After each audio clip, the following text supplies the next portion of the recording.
అటువంటి పిచ్చి మాటలు అందరికీ వినిపించడం మాకు ఇష్టం లేదు. కానీ ఆ వీడియోలో చెప్పింది క్లియర్గా ఒకటే, ఆ వీడియోలో చెప్పింది క్లియర్గా ఒకటే. అంటే అందరూ ఆల్రెడీ పబ్లిక్గా విన్నారు, ఇన్స్టాగ్రామ్లో విన్నారు, అన్ని చోట్ల విన్నారు.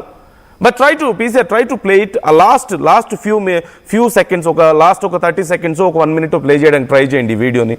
మిగతాదంతా వద్దు. వాళ్ళ కుటుంబం గురించి మాట్లాడేది ఎందుకు మనం చెప్పాలి, అవసరం లేదు. ఏజ్డ్ గురించి మనం ట్రై టు కట్ ఇట్. లాస్ట్లో ఏదైతే అతను మాట్లాడుతున్నాడో అవి మాత్రమే మనం వినిపిద్దాం. కాలర్స్ కూడా నేను కాల్స్ కూడా తీసుకుంటున్నాను ఈ అంశానికి సంబంధించి. మీరు రెస్పాండ్ అవ్వండి. అన్వేష్ బెదిరిస్తే మనం బెదిరిపోవాలా, అతను చేసిన కామెంట్స్ని మనం వదిలేయాలా?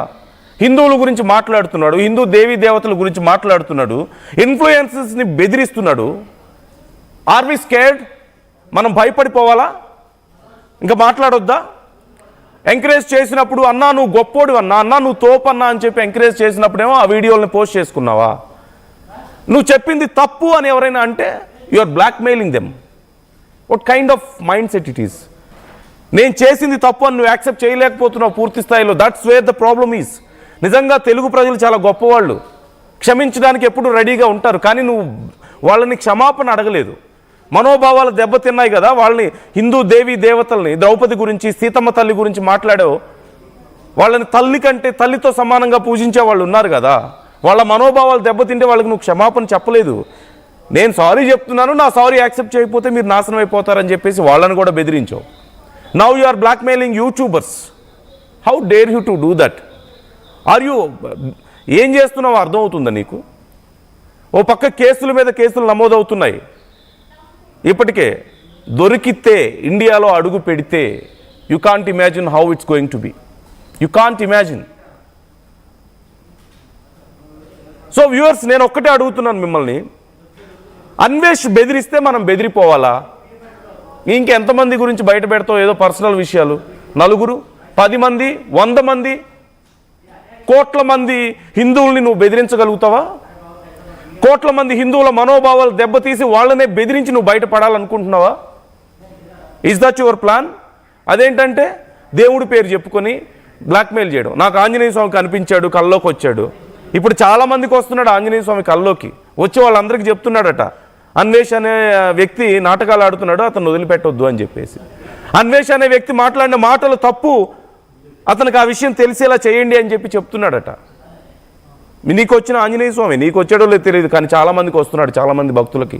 వాళ్ళందరి గుండెల్లో ఉన్నాడు. తల్లి సీతమ్మ తల్లిని గురించి తప్పుగా మాట్లాడిన వ్యక్తిని మీరు ఉపేక్షించొద్దు అని చెప్తున్నాడు ఖచ్చితంగా. What you going to answer to them? ఏం చెప్పగలుగుతావు answer? Are you going to blackmail? ఇన్ని కోట్ల మంది తెలుగు వాళ్ళని నువ్వు బ్లాక్మెయిల్ చేయగలుగుతావా? ఇన్ని కోట్ల మంది హిందువుల్ని నువ్వు బ్లాక్మెయిల్ చేయగలుగుతావా? ఇన్ని కోట్ల మంది భక్తుల్ని నువ్వు బ్లాక్మెయిల్ చేయగలుగుతావా? కెన్ యూ బ్లాక్మెయిల్ అస్? మమ్మల్ని చేయగలుగుతావా? ఎవరో ఒకళ్ళిద్దరిని పాపం వాళ్ళ పర్సనల్ విషయాలు. ఏజుడ్ నీ నీ ఫ్యామిలీ గురించి మాట్లాడా? లేదు కదా. హీఈస్ టాకింగ్ అబౌట్ నువ్వు మాట్లాడిన కామెంట్స్ తప్పని చెప్పాడు, అంతే కదా. అప్పుడు నువ్వేం చెప్పాలి? నేను తప్పు చేశానని చెప్పి ఒప్పుకోవాలి. లేదు అంటే నేను తప్పు చేయలేదని నువ్వు డిఫెండ్ చేసుకోగలిగితే డిఫెండ్ చేసుకోవాలి, అంతే తప్ప పర్సనల్ విషయాలు మాట్లాడి ఫ్యామిలీస్ గురించి మాట్లాడి what kind of criminal mentality it is? Show us. Right, caller join అవుతున్నారు, నరేష్ ఖమ్మం నుంచి. నరేష్ నమస్తే అండి. ఇప్పుడు శివాజీ గారు మాట్లాడిన అంశం ఏంటి? స్త్రీల యొక్క వేషధారణ ఎలా ఉండాలి అనే విషయం మీద, పద్ధతిగా ఉండాలి అనే విషయం మీద మాట్లాడాడు. పద్ధతిగా ఉండాలనే విషయం మీద మాట్లాడాడు. ఆయన మాట్లాడిన అంశంలో రెండే రెండు పదాలు నోరు దొలినాయి.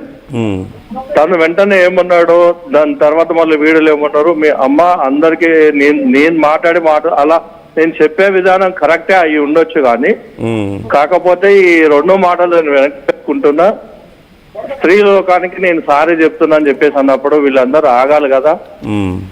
ఇప్పుడు అనసూయ మాట్లాడే మాటలు కానీ, కొంతమంది మాట్లాడే మాటలు కానీ ఎట్లున్నాయంటే, సంప్రదాయని శుద్ధిపూసి అనే పాట ఏదైతే ఉందో వాళ్ళకి ఖచ్చితంగా ఇదైతుంది అనమాట. వాళ్ళకి ఆ పాట పెట్టాలి. వాళ్ళకి ఎవరైతే ఇది చేస్తున్నారో ముందైతే నిన్న కాక మొన్న కూడా, ఇప్పుడు నిన్న పార్టీలో కూడా న్యూ ఇయర్ పార్టీలు కూడా ఆ వేషధారణ ఆమెకి ఎంత చెప్పి ముందు ఆమెను అలాంటి వాళ్ళని బజార్ల మీద రోడ్ల మీద సమాజంలో తిరగకుండా చేయాలి. తిరగకుండా చేస్తే ఇప్పుడు ఫ్యామిలీలకి ఏం సంబంధం ఏం చెప్తుందని ఇంట్లో ఉన్న చిన్న కొడుకు కూడా చేయాలి అనసూయని. ఆమె వేషధారణ అట్లానే ఉంది సార్. ఆమె వేషధారణ అట్లానే ఉంది కదా. ఆమె వేసుకునే బట్టలు వేషధారణ అట్లానే ఉంది. పోనీ ఆమె ఏమైనా ఆగుతుందా? ఆగట్లేదు కదా. నా ఇష్టం వచ్చినట్టు నేను చేస్తా. మాకు స్త్రీలకి స్వేచ్ఛ ఉంది కాదనట్లేదు. స్త్రీలకి స్వేచ్ఛనిచ్చేది మనమే. కాకపోతే ఇష్టం వచ్చినట్టు బరి తెగించినట్టు బిహేవ్ చేసుకుంటా పోతే రేపు పొద్దున సమాజానికి ఏం మూట కట్టుకుంటుంది సమాజం? ఇప్పుడు యుక్త వయసులో ఉన్న పిల్లలు కానీ, రోడ్డు మీద తిరిగే జాబులు వేసుకునే వాళ్ళు కానీ, యుక్త వయసులో కాలేజీకి వెళ్ళే యంగ్ అడలసెంట్ ఉమెన్స్ కానీ, గర్ల్స్ కానీ వాళ్ళకి ఏం సమాధానం ఏం చెప్తుంది? ఏమి మెసేజ్ అందించబోతుంది? ఇలాంటి అనసూయ లాంటి వాళ్ళని అరెస్ట్ చేయాలి అనేది నా అభిప్రాయం సార్. Okay okay. అన్వేష్ గురించి మీ అభిప్రాయం ఏంటి? వాడు ఒక చెత్త ఏదో సార్.